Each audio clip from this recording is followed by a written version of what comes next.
Hello friends, मेरा नाम है डॉक्टर ज्योति, या फिर जैसा मैं हमेशा कहती हूँ आप मुझे कह सकते हैं डॉक्टर जॉय। ये वो नाम है जो मेरे घर के लोग और मेरे बहुत प्यारे दोस्त मुझे कहते हैं। और हर वीडियो से, जैसा मैं हमेशा कहती हूँ, मैं ये कोशिश करती हूँ कि ये जॉय आपके जीवन में भी कुछ जॉय ला सके। आज इसी के साथ अगला वीडियो शुरू करते हैं। और जैसा मैं हमेशा आपको बताती हूँ कि इन वीडियोज़ का या इस चैनल का एक ही लक्ष्य है कि जो दो जीवन में सबसे ज़्यादा ज़रूरी चीज़ें हैं, जो है हेल्थ और हैप्पीनेस, उन दोनों के बारे में आपको सही जानकारी मैं दे सकूं। तो आज बात करते हैं एक बहुत ही ज़रूरी टॉपिक के बारे में जो मुझे रिक्वेस्ट किया है बहुत सारे लोगों में।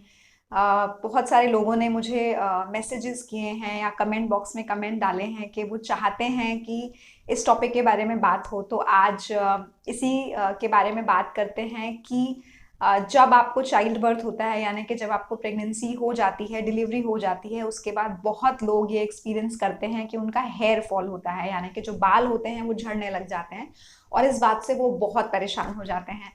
इसी के बारे में मुझे बहुत सारे क्वेश्चंस आए हैं और इसका सबसे पहला क्रेडिट मैं देना चाहती हूँ मेरी पेशेंट रोहिणी को, जो आज के दिन तो बहुत ही प्यारी बच्चों की, बहुत ही प्यारी बच्चियों की, प्रिंसेसेस की माँ हैं।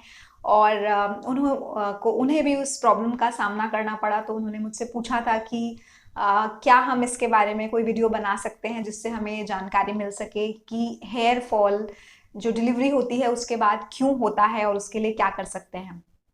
आज जो इसके बारे में हम बात करना चाहते हैं, ये दो वीडियो सीरीज में बात करेंगे। जो आज वीडियो जिसके बारे में हम बात करेंगे वो होगा कि हेयर फॉल प्रेगनेंसी के बाद क्यों होता है। और अगले वीडियो में फिर हम बात करेंगे कि जो हेयर फॉल होता है इसको रोकने के लिए या कम करने के लिए या इसके लिए हम आगे क्या कर सकते हैं। तो आज पहले सवाल का जवाब देते हैं कि ये आखिर होता क्यों है। अब जब आपकी डिलीवरी होती है, जब आप प्रेग्नेंट होते हैं तो बहुत खुश होते हैं। आपके जीवन का जो सपना है वो पूरा हो रहा होता है, आपकी फैमिली में एक नया मेंबर ऐड हो रहा होता है। और ये बात सभी जानते हैं कि प्रेगनेंसी के दौरान हमारी बॉडी के अंदर बहुत सारे चेंजेस आते हैं। हमारे फिजिकल फॉर्म के अंदर हम जैसा दिखते हैं, हमारे वेट में बहुत सारे बदलाव आते हैं, हमारे बहुत सारे बॉडी ऑर्गन्स बहुत अलग तरीके से काम करना शुरू कर देते हैं। पर शायद आप में से बहुत लोग ये नहीं जानते होंगे कि हमारे शरीर के अलग अलग अंगों पर असर पड़ता है, उसके साथ साथ हमारे हेयर पर, हमारे बालों पर भी बहुत असर पड़ता है। आज इसी के बारे में चर्चा करते हैं। तो जैसा कि आप जानते हैं, आपको आपके डॉक्टर्स हमेशा बताते हैं कि प्रेगनेंसी में जो आपके हॉर्मोन्स हैं वो बहुत ज़्यादा बदलते हैं। अलग अलग तरीके के बदलाव आते हैं, मूड स्विंग्स होते हैं, आप उन हॉर्मोन्स के कारण बहुत अलग फील करती हैं 9 महीनों के अंदर। तो इसी के साथ बहुत सारे बदलाव आपके हेयर के अंदर भी हो रहे होते हैं। अब इस बात को समझने के लिए कुछ सिंपल बात समझिए। सबसे पहले ऐसे समझिए कि जो हमारी हेयर ग्रोथ होती है या हेयर फॉल होता है, हेयर फॉल एक्चुअली सभी का होता है। रोज आप अपने कुछ बालों को लूज करती हैं, आपका हेयर शेड ऑफ होता है।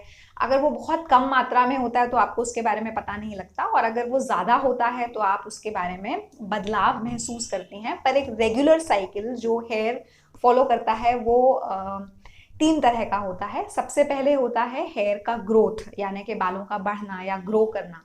दूसरा स्टेज होता है रेस्टिंग टाइम, जिसमें बाल ग्रो नहीं करते हैं, रेस्ट फेज में होते हैं। और तीसरा जो इस साइकिल का पहलू या पार्ट होता है वो होता है हेयर का फॉल होना। ये तीनों जो स्टेजेस हैं इस हेयर साइकिल की, ये सभी के अंदर होती हैं, चाहे आप प्रेग्नेंट हैं चाहे आप प्रेग्नेंट नहीं हैं। सबके अंदर ये 3 स्टेजेस होती हैं कि पहले हेयर ग्रोथ होती है, उसके बाद वो स्टॉप हो जाती है, रेस्ट पीरियड में आप चले जाते हैं, या आपके बाल मैं कहूँ रेस्ट पीरियड में चले जाते हैं, और उसके बाद वो हेयर जो है वो फॉल करते हैं। अब प्रेगनेंसी में अलग क्या होता है, आज जो मैं आपको बताने वाली हूँ उसके बाद आई एम श्योर कि आप सभी इसके बारे में चिंता करना बिल्कुल बंद कर देंगे कि आपका हेयर फॉल प्रेगनेंसी के बाद क्यों हो रहा है। हमें इतनी चिंता होती है इस बात की कि बहुत बार हम इतना डिप्रेस हो जाते हैं और डर जाते हैं इस बात को लेकर कि इतना हेयर फॉल हो रहा है और मैं गंजी हो जाऊंगी। बिलीव मी, ऐसा कुछ नहीं होने वाला है। और आज मैं आपको रीअश्योर करने वाली हूँ कि ऐसा क्यों होता है। जब आप कारण समझ लेंगे तो आपको अपने आप समझ में आ जाएगा कि इसमें चिंता की कोई बात नहीं है। तो सबसे पहले ये समझिए कि जो हेयर फॉल होता है प्रेगनेंसी के बाद या डिलीवरी के बाद बहुत लोगों को, पहली बात वो बहुत कॉमन है। तो इस बात से डरिए नहीं, बहुत बहुत लोगों को ऐसा होता है क्योंकि हार्मोन चेंजेस सबके अंदर हो रहे होते हैं, बट अलग अलग तरीके से, अलग अलग लेवल पर। हर चीज़ हर कोई एक्सपीरियंस करे ये ज़रूरी नहीं है। तो बिल्कुल ना घबराएं ये सोचकर कि आपकी एक फ्रेंड है वो भी प्रेग्नेंट है आपकी तरह, और उन्होंने भी रिसेंटली डिलीवर किया है, मान लीजिए आपने भी किया है, उनका हेयर फॉल नहीं हो रहा है और आपका हो रहा है, इस बात से बिल्कुल भी चिंता ना करें। तो पहली चीज ये समझें कि ये नॉर्मल है, बहुत लोगों में होता है। दूसरी बात ये समझिए कि ये टेम्परेरी है, यानी कि ये परमानेंट चेंज नहीं है। तो बिल्कुल परेशान नहीं होइए, ये मत सोचिए कि जो हेयर फॉल है वो अब नहीं रुकेगा और आप धीरे धीरे गंजे हो जाएंगे, ऐसा बिल्कुल नहीं होगा। तो निश्चिंत रहिए। अब ये समझिए कि ये होता क्यों है। ये जानकारी समझना इसीलिए बहुत ज़रूरी है क्योंकि जैसा मैं हमेशा बताती हूँ कि सही एक्सपर्ट से, सही बंदे से ये सब राय लीजिए। इसी सोच के साथ मैंने इस चैनल को शुरू किया था कि हेल्थ और हैप्पीनेस के बारे में आपको सही इन्फॉर्मेशन मिल सके, आप मिसगाइड नहीं हो। बहुत सारे वीडियोस आप देखते हैं और लोग क्लेम करते हैं कि ये लगाइए, वो लगाइए, ऐसा करिए, वैसा करिए, ये हेयर फॉल बिल्कुल बंद हो जाएगा। प्लीज़ किसी भी गलत राय को मत अपनाइए, हमेशा एक एक्सपर्ट से, एक डॉक्टर से राय लीजिए। तो जैसा मैंने कहा कि जो हेयर होता है उसकी 3 स्टेजेस होती हैं। एक होती है ग्रोथ की स्टेज, फिर एक रेस्ट की स्टेज और एक फॉल की स्टेज। अब होता क्या है प्रेगनेंसी में, क्योंकि हार्मोन चेंज हो रहा है तो हमारी बॉडी में एक हार्मोन होता है जिसको हम बोलते हैं ईस्ट्रोजन। ईस्ट्रोजन हार्मोन की जो मात्रा है वो प्रेगनेंसी में बढ़ जाती है। और उस दौरान क्या होता है कि जो हमारी फर्स्ट स्टेज है ग्रोथ की वो तो होती है, पर ग्रोथ के बाद जो रेस्टिंग स्टेज है वो लंबी हो जाती है। तो जो रेगुलर इंटरवल पर हमारे हेयर का गिरना होता है, जो फॉल होता है, वो नहीं होता। और जो हेयर टूटने वाले थे, जिनको एक्चुअली गिर जाना चाहिए था, वो उस 9 महीने में गिरते नहीं हैं और वो उसी रेस्टिंग फेज में, उसी स्टेज में, उसी स्टॉपिंग के स्टेज में रुक जाते हैं। बहुत लोग, आई एम श्योर आप इस बात से अग्री करेंगे कि इस दौरान एक्सपीरियंस करते हैं प्रेगनेंसी में कि उनका जो हेयर का वॉल्यूम है बहुत अच्छा हो जाता है, हेयर शाइनी हो जाते हैं, लस्ट्रस हो जाते हैं, बड़ा वॉल्यूम इंक्रीज हो जाता है उनका।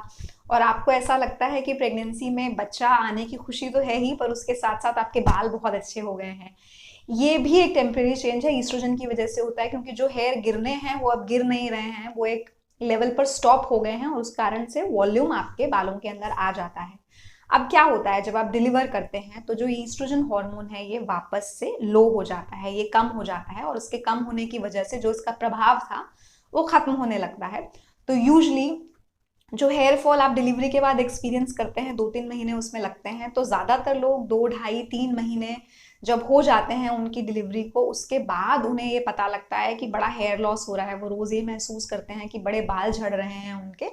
तो ये एक्चुअली वही बाल हैं जिन्हें पहले झड़ जाना चाहिए था, बट इतने महीने की प्रेगनेंसी में वो झड़े नहीं, क्योंकि वो, जैसा मैंने बताया, जो सेकेंड स्टेज है, जो रेस्ट की स्टेज है, उसमें आकर रुक गए। तो वो झड़ नहीं रहे हैं। अब जब वो हार्मोन कम हो गया है वो झड़ना शुरू करते हैं। तो जैसा मैंने बताया ये टेम्परेरी चेंज है, इस बात को समझिए, ध्यान रखिए, चिंता नहीं कीजिए। और ये क्योंकि हार्मोन का इफेक्ट हर इंसान में बहुत अलग अलग होता है, इसीलिए जो ये फेज है, जो आपके हेयर फॉल का फेज है, ये भी हर इंसान में बहुत अलग अलग होता है। किसी में 2 महीने, 3 महीने, किसी में 6 महीने तक ऐसा हो सकता है। और ज्यादातर लोगों में 1 साल से ज्यादा ऐसा नहीं होता। 1 ईयर के बाद आप धीरे धीरे अपने नॉर्मल पैटर्न पर आ जाते हैं। कुछ लोग 3-4 महीने में भी आ जाते हैं और कुछ लोगों को 6 महीने लगते हैं। तो साल भर तक तो बिल्कुल भी चिंता करने की जरूरत नहीं है इस बात के लिए कि मेरा हेयर फॉल हो रहा है, मैं क्या करूं इसके लिए। कुछ लोग क्योंकि बहुत चिंता करते हैं इसके बारे में और इधर उधर गूगल पर या यूट्यूब पर कुछ सर्च करते हैं और कुछ ऐसे प्रोडक्ट्स यूज़ करना शुरू कर देते हैं जो उन्हें बड़ा प्रभावित करते हैं। जो वीडियोस में आप सुनते हैं, देखते हैं कि इस चीज़ से, ये ऑयल लगाने से अच्छा हो जाएगा, ये क्रीम लगाने से अच्छा हो जाएगा, ये शैम्पू लगाने से अच्छा हो जाएगा। प्लीज़ उन प्रोडक्ट्स को यूज़ मत कीजिए, उनसे कोई फ़ायदा नहीं होगा, वो नेचुरली अपने आप ठीक होगा। तो जो 2-3 महीने मान लीजिए आप वो ऑयल और वो सब चीज़ें लगा रहे हैं और 3 महीने के बाद वो साइकिल फिर से रिवर्स हो जाना है, वापस से चीज़ें नॉर्मल हो जानी है और आपको लगेगा कि उस ऑयल और उस शैम्पू की वजह से ऐसा हुआ। प्लीज़ कोई और केमिकल्स इस टाइम पर इस्तेमाल नहीं कीजिए, वो आपके लिए नुकसानदायक हो सकते हैं आगे के लिए। हाँ, कुछ ज़रूरी ऐसी चीज़ें हैं जो बड़ी ऐसी घरेलू टाइप की चीज़ें हैं, जो होम रेमेडीज़ हैं, जो आप इस टाइम पे कर सकते हैं। बड़ी बहुत बेसिक सी चीज़ें जो आप अगर इस टाइम पे करें तो वो आपके हेयर फॉल को रोक सकते हैं, या फिर मैं कहूँ, देखिए रोक सकते हैं तो नहीं कहूँगी, क्योंकि जो हेयर एक्चुअली रुके हुए हैं उन्हें तो फॉल होना ही है, बट आपके जो वापस नॉर्मल साइकिल है उसको जल्दी ला सकते हैं, या वापस से आपके हेयर बहुत वॉल्यूम वाले हो सकते हैं। उसके बारे में मैं टिप्स ज़रूर दूंगी आपको अगले वीडियो में। तो मेरे साथ जुड़े रहिए और अगले वीडियो का इंतज़ार कीजिए। नेक्स्ट वीक मैं अगले वीडियो के साथ आऊँगी जिसमें मैं आपको ये बताऊँगी कि जो ये हेयर फॉल है इसके लिए आप कर क्या सकते हैं। तो पहली चीज़ जो आपको करनी है इस वीडियो से पहले वो ये है कि चिंता करना बंद कीजिए। आप गंजे नहीं होने वाले हैं, आप कंप्लीटली अपने हेयर को नहीं खोने वाले हैं। मैंने आपको बहुत ही लॉजिकली चीज़ें एक्सप्लेन की और समझाया कि ये बड़ा ही नेचुरल प्रोसेस है। बहुत लोगों में होता है, ये हार्मोन चेंज के कारण है, ये रिवर्स हो जाता है। सिर्फ तभी आपको डॉक्टर को कंसल्ट करना है या कोई बहुत स्पेशल ओपिनियन लेनी है जब साल भर से ज़्यादा होने को आया है और आपका हेयर फॉल जो है वो रुक नहीं रहा है, या फिर इतनी तेज़ गति से वो हेयर फॉल हो रहा है कि आपको कुछ पैचेस बनने शुरू हो गए हैं, तो आप डॉक्टर को कंसल्ट कीजिए। वरना बिल्कुल चिंता करने की ज़रूरत नहीं है, ये नॉर्मल चेंज है, ये सेटल हो जाएगा। पर घर पर आप क्या कर सकते हैं इस दौरान, जब तक ये फेस सेटल नहीं हो रहा उस दौरान आप क्या कर सकते हैं, इसके बारे में हम नेक्स्ट वीडियो में बात करेंगे। सो आई होप आपको ये सारी बातें समझ में आई होंगी एंड आपको आज ये पता लगा होगा कि हेयर फॉल के लिए जितनी चिंता आप कर रहे हैं उतनी चिंता करने की ज़रूरत नहीं है। जो समय आप स्ट्रेस में बिता रहे हैं वो समय आप अपने बच्चे के साथ खेलिए कूदिए, उसके साथ बिताइए, उसकी स्माइल देखिए, उसको फीड कराइए, उसके साथ समय बिताइए। बिकॉज 9 महीने आप इसी चीज़ का इंतज़ार कर रहे थे और अभी हो गया है, तो बच्चे के साथ टाइम स्पेंड कीजिए। फिर हम बात करेंगे नेक्स्ट वीक कि इसके लिए हमें अगर कुछ करना है या हम कुछ कर सकते हैं तो वो क्या चीज़ें हैं। इसी के साथ अलविदा कहती हूँ। खुश रहिए, स्वस्थ रहिए, और अगर चैनल पसंद आ रहा है तो प्लीज़ उसे लाइक कीजिए, सब्सक्राइब कीजिए, क्योंकि सब्सक्राइब करने से आपको आगे की नोटिफिकेशंस मिलेंगी कि कौन सा वीडियो कब आ रहा है। इसी के साथ जैसा मैं हमेशा कहती हूँ, 2 चीज़ें जो सबसे ज़्यादा ज़रूरी हैं उन पर ध्यान दीजिए। स्वस्थ रहिए और खुश रहिए, जीवन में उससे ज़्यादा ज़रूरी कुछ भी नहीं है। इसके साथ मैं कहती हूँ good bye. Thank you so much for watching. खुश रहें, स्वस्थ रहें।